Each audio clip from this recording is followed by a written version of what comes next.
Hi folks, this is Vivek from examvictor.com. In this video, we'll be talking about the SSC CGL entrance exam. We'll be going over the exam pattern and the basics of the exam. And let's remember this is as per the latest 2016 announcements. There have been several announcements this year. This video will attempt to cover all of them. My email ID is given here, vivek@examvictor.com. If you have any thoughts, doubts, feedback or comments, just drop me a quick note. What we will cover in this video is first we'll look at some of the basics of the SSC CGL exam. I'll go over the eligibility details. We'll talk about the scheme of the exam and then I'll tell you about the different tiers, the tier wise exam details. We'll go over those as well. So let's get started. Some absolute basics first. The SSC stands for the Staff Selection Commission. Alright, Staff Selection Commission, SSC. The CGL, this three-letter abbreviation that you'll keep seeing, SSC CGL, it stands for the Combined Graduate Level. SSC is a central government body and it conducts a lot of exams each year. CGL is only one of them, the Combined Graduate Level exam. So this exam is conducted by the central government every year for selection to a huge range of jobs. Okay. You get selected as inspector in IT and central excise. You could be an SI or a sub-inspector in CBI. You could be an auditor. You could be an accountant. There are lots of jobs and lots of profiles also. Right? Usually there are several thousand posts or several thousand vacancies that the government makes available each year and it fills through the SSC exam. Okay. All of these posts are supposed to be filled by the SSC exam, SSC CGL exam. Now the jobs are available in three groups, Group A, Group B and Group C. The complete details on how many vacancies are there, what are the pay grades, what are the posting locations, what are the rough approximate job descriptions, all this information can be found in the SSC CGL prospectus. If you literally just type this SSC CGL prospectus into Google, right? If you just go to Google and type SSC CGL prospectus, the first link that you get will tell you everything you need to know about all the vacancies available in this year, all the jobs available, everything you need to know is given there. What is the eligibility for the SSC exam, SSC CGL exam specifically? The age limit is usually 18 years to 27 years. Okay, very important. Age limit is 18 to 27. You can't be younger than 18. For most of the job profiles, you cannot be older than 27. But this might vary depending on the post. Okay. You need to be a graduate in any discipline from a UGC recognized university. So we have had lots of questions that, sir, I am a correspondence course graduate. Will it work? I have done this part-time thing. I have done evening classes. Guys, very simple answer. You need to be a graduate in any discipline from a UGC recognized university. And there is also very clearly, there is also no minimum graduation percentage. Okay, for many exams, for many appointments, you might have heard rumors that there is 50% cutoff, 60% cutoff. No. Okay. Officially, as per the prospectus, there is no cutoff, there is no percentage requirement. All you need to do is score really well in the exam. Score well in the exam, that's all anybody cares about. Except for certain specialized posts. What I just now said is true for all except a few specialized posts. In those posts, the field of study is going to be mattering. Why? What are these posts? See, if you are applying for a statistician post or an auditor post, then you need to have a background in statistics. Okay, you cannot have a background in fine arts and go for a statistician post. It doesn't make sense for the government or for you. So for those posts, there will be some discipline requirement. For all the other posts, any discipline is fine. Now we come to the scheme of the exam. This is new. Okay, this is new and it is a 2016 thing. Who knows if it will stay the same, if it will change. But as of now, what we have or what we have been told by the SSC is that there are these 4 tiers. Tier 1, 2, 3, 4. And each of them has a different pattern of exam, a different requirement from the candidate, a different way of preparation altogether. So let's understand a little bit about each tier of the exam. Tier 1, it's a purely online objective exam. It's compulsory for everybody. There are going to be 4 sections of 25 questions each, 75 minutes with negative marking. 75 minutes is the total duration. Okay, it is not per section. All the 4 sections put together is 75 minutes. Negative marking will be there. Your competition, another 20 lakh fellow Indians are going to be writing this exam with you. Extremely huge number, extremely competitive. 20 lakh students. After tier 1, you come to tier 2. Tier 2 is also purely online, purely objective exam. This has 4 different papers, okay? Tier 2 has 4 papers. 2 of the papers are compulsory for everybody. Each paper is going to be 2 hours, okay? Earlier you had only 75 minutes and only 1 paper. Now you have 4 papers. Each paper is of 2 hours. Again, you will have negative marking. And your competition from 20 lakh has now come to 2 lakh students. Okay, so 1/10. 90% people are going to not make it. Okay, the 90% are not going to make it. They will stop here. 90% will stop here. Only 10% will cross over into tier 2 territory. Only 10%. That's just how the odds are. Now, what are these 4 papers? Which are compulsory, which are not? We'll just see. We'll come to it. Just hold on a little while. Let's just proceed till tier 3 now. We come to tier 3. Tier 3 is a paper and pen subjective exam. Okay, not objective, not online. It is a subjective exam. You have to write it with paper. Sorry, write it with pen. It will be a test of English or Hindi, and it is compulsory for all the people who qualify tier 1 and 2. It is compulsory, okay? This is your language test basically. Tier 3 is your language test. They are trying to check if you can speak English or Hindi comfortably, not just speak but write, right? Because Indian government, all the work is done in English or Hindi, so you need to be very comfortable in those languages. 1 hour paper, no negative marking. Only about 50,000 students reach this level. We started with 20 lakh, we came to 2 lakh, now we have reached around 50,000. Tier 4 is a computer proficiency test. Tier 4 is not for everyone. It is not for all. Okay. For certain specific roles, they will ask you to do this tier 4. For many candidates, the interview process or the exam process, sorry, not the interview process, the exam process stops at tier 3. Tier 4 is only for certain specific roles. All right. Now let's look at tier 1 exam in detail. Tier 1 is an objective online exam.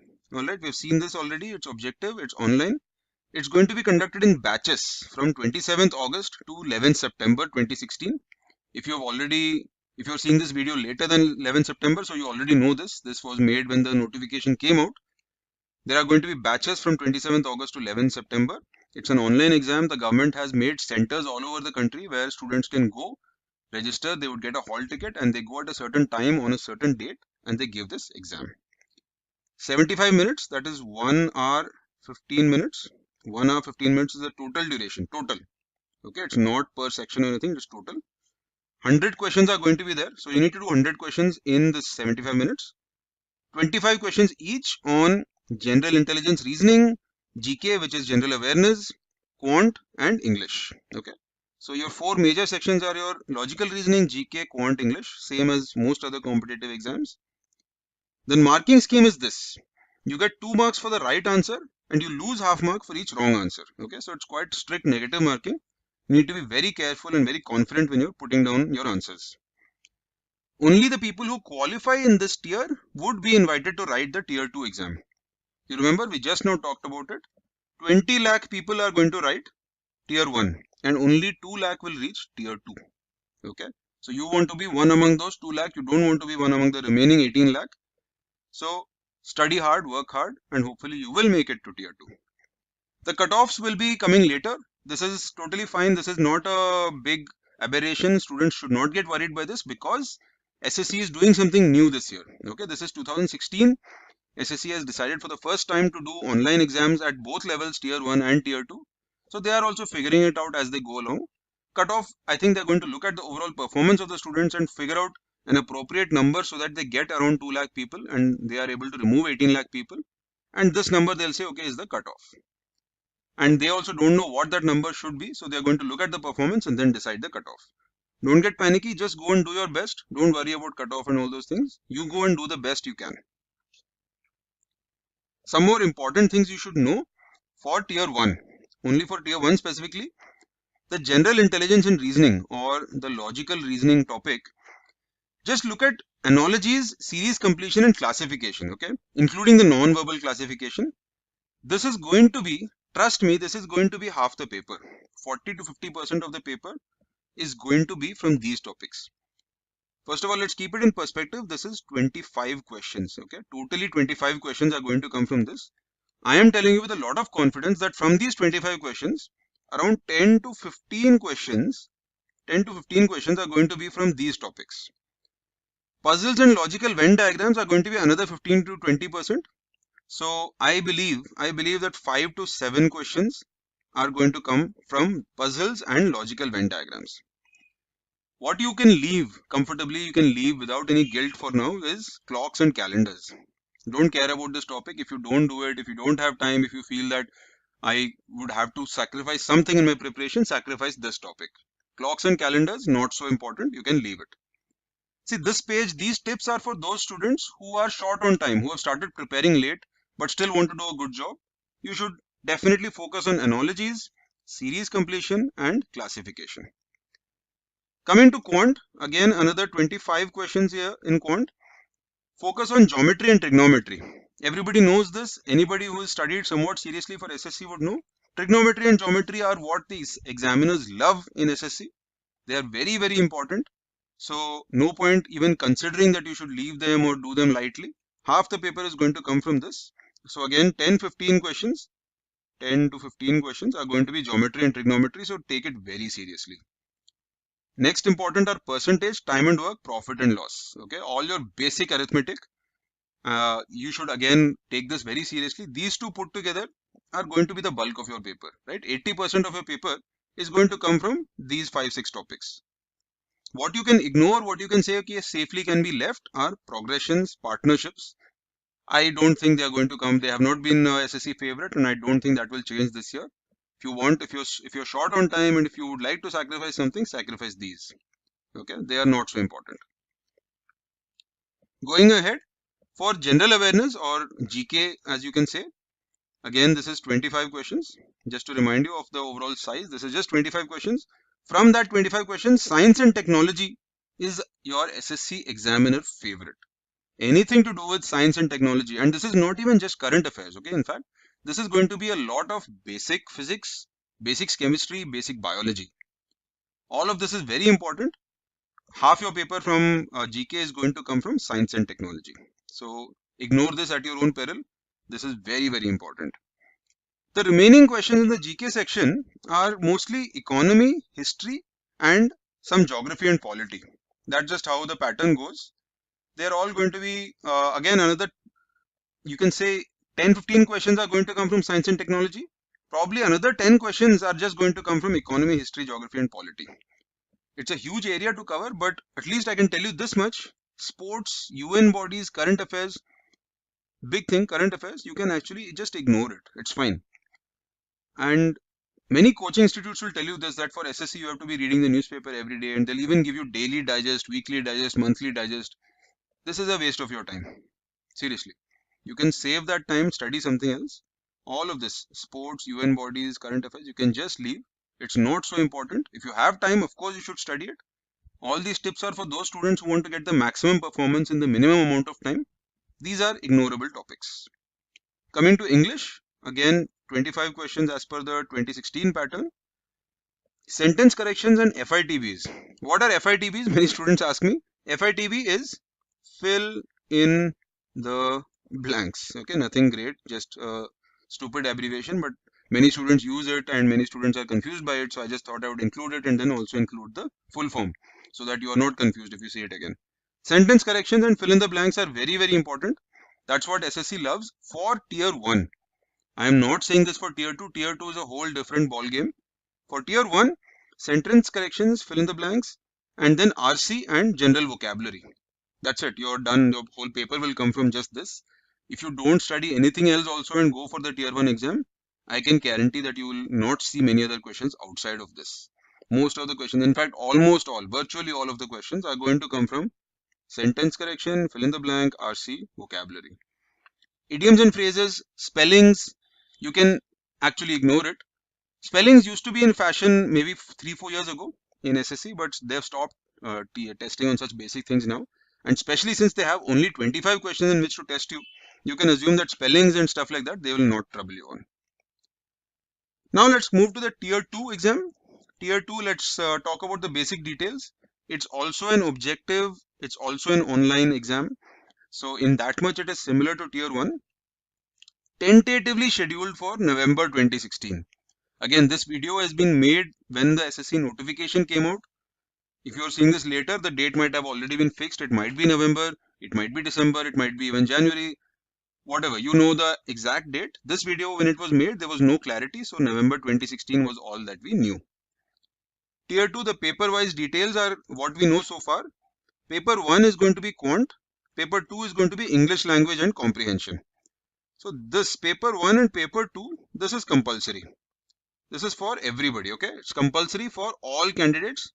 2 hours you have to spend. And another important thing to note, in quant you have only 100 questions, in English you'll have 200 questions, okay? Quant 100 questions, the marking scheme is plus 2.5. In English language, the 100 question number of questions is 200, marking scheme is plus 1.25. So totally these two put together are 400 marks, okay? It's just that the quant questions are perceived to be slightly tougher, so there are less questions, same time, but more marks per question. Then paper 3 is statistics. This is only for those people who have applied for the post of junior statistical officer, okay? Similarly, paper 4 is finance, accounts and economics. This is only for candidates who applied for assistant audit officer. This is what I meant when I said that 2 papers are compulsory for everybody, and paper 3, paper 4, depending on which role you applied for, you might or might not have to write it. Okay, moving along. Important topics. I'm going to talk only about paper 1 and 2 because that's what the bulk of the candidates are going to write. The other minority who are writing for paper 3 and 4, you can reach out to us separately. We'll help you with the topics that are important for paper 3 and paper 4. For paper 1 and 2 in quant, you should look at arithmetic very, very seriously. 50% of the paper is going to be arithmetic. Quant, the paper has 100 questions, as you remember, 100 questions. Out of those, I am predicting that half of the paper, maybe around 50 questions, are just going to be arithmetic. Geometry and mensuration are going to be 20%, trigonometry and algebra another 20%. Together, this will be the entire paper. And really, all you need to focus on is geometry, mensuration, trigonometry, algebra, and of course, arithmetic. Now, the question might be that what is left in maths?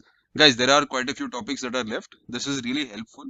If nothing else, at least prioritize your preparation in this way. You will know that most of the paper is being attacked and the important parts are definitely covered by you. You will not be surprised basically. You will go into the exam hall and you will be able to solve most of the questions, and that will give you confidence. And this is very important. Similarly, for English, RC is going to be 20%. For English, unfortunately, I can't give you some magic guide. I won't be able to tell you what to leave and what is not important. All I can say is RC is 20%. So there are 200 questions in English, right? 200 questions, out of which RC is going to be around 40 questions, which is a lot. Okay, 40 questions are going to get from RC. But unfortunately, the remaining 160 questions are going to be from all over the syllabus. There is a good even split. So you really need to, if you have reached to the tier 2 level, English you have to really master. You have to be very good at it. All the topics, don't ignore anything because you never know what they might focus on this year. Coming to tier 3, some details that we know so far. It's a pen and paper exam. It's compulsory for all the people who have cleared tier 1 and tier 2. 1 hour, 100 marks. English or Hindi. You have to choose one, okay? If you're comfortable in Hindi, choose Hindi. If you're not, if Hindi is not your mother tongue, if you studied in English or if you're more confident in English, you can choose that. No problem, both are fine. You will have to do letter writing and essay writing. You need only 33% marks to qualify, and tentatively it's going to be in January. Again, as I've said before, this video was made when the notification came out. If the dates have changed, things are updated, then you know better than I do. At the time of making this video, we were told that it is January. Tier 4 is a data entry skill test or a computer proficiency test. So SSC refers to this as DEST and this as CPT. Don't get confused if you see these things written somewhere. It is only for those candidates who applied to certain specific posts. The people who are doing this would already know that they are liable for this test. The rest of you do not need to care because it has nothing to do with your preparation. This is also a qualifying test. This is also tentatively scheduled for January. Right. So with that, I would like to wrap up this video. I think we have covered quite a few things in quite a short time. And we have looked at some of the basics of the SSC CGL exam. We have looked at eligibility. We have seen the scheme of the exam, right? We talked about tier 1, tier 2, and so on, so on. We talked about the elimination. Then we looked at each of these tiers in detail also. Tier 1 and tier 2 are the most important because they're going to be written by everybody. So if you have not understood something or if you would like to write down something, just go back, see those sections again, pause the video, make sure you get those things properly, especially the parts I talked about, which are the important sections of the syllabus.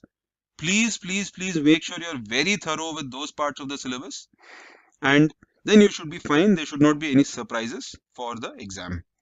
With that, I'd like to take your leave. This is Vivek from Exam Victor. Thank you for watching.